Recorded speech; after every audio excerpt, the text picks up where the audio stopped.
Well, the market is telling us that we didn't miss anything new because it's not, sterling is not moving. I think we are trying to read the tea leaves, as we've been doing over the last number of years as to whether this makes the deal more probable or not. I think what the market is still assuming is that we will get a trade deal. The Bank of England seems to be incorporating that as well. So if that is not the case, then we may see some movement on sterling towards lower levels. In any case, we don't think sterling can rally much even with a deal, because clearly the economy in the UK is in a relatively weak shape. Willem, why can't the pound rally on the back of a deal, given the fact that it's moving in a certain direction, not just because of Brexit, but also because of dollar declines?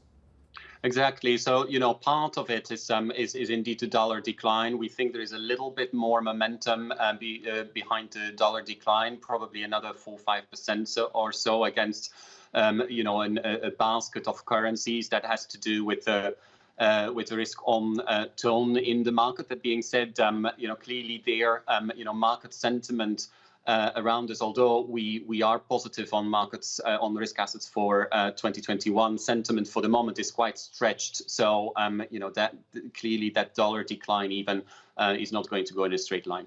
As you look at reasons to buy or sell, Willem, what do you think 2021 brings us? Because I think, as we discussed at the beginning of the programme, the way equity markets are behaving suggests that, at least in the US context, they think there's going to be a perfect landing in terms of the vaccine rollout and its impact on the pandemic.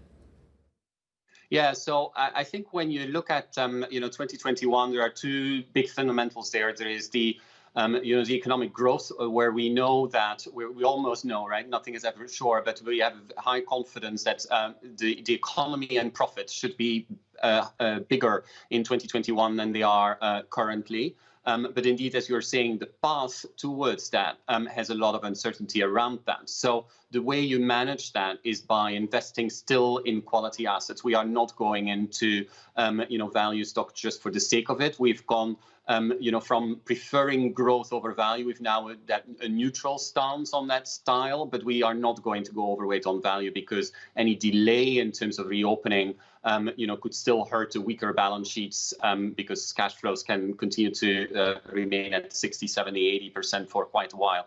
The other supportive element is the low rate policy. And there, I think that's where some commentators differ from us. We are, much more convinced, I think, of the low for longer.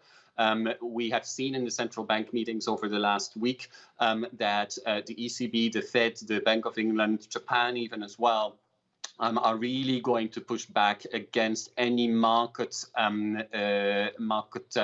direction that where the markets would start to be worried about a taper tantrum, or any easing of QE or rolling back of QE. The central banks really want to push back against that. Bond yields are low for structural reasons, and so if you have a combination of a bigger economy and low bond yields, it's good for riskier assets. But we would warn against just assuming that this is going to be a straight line. So you need to be diversified, still be in quality assets. Hedge funds play a role, gold plays a role.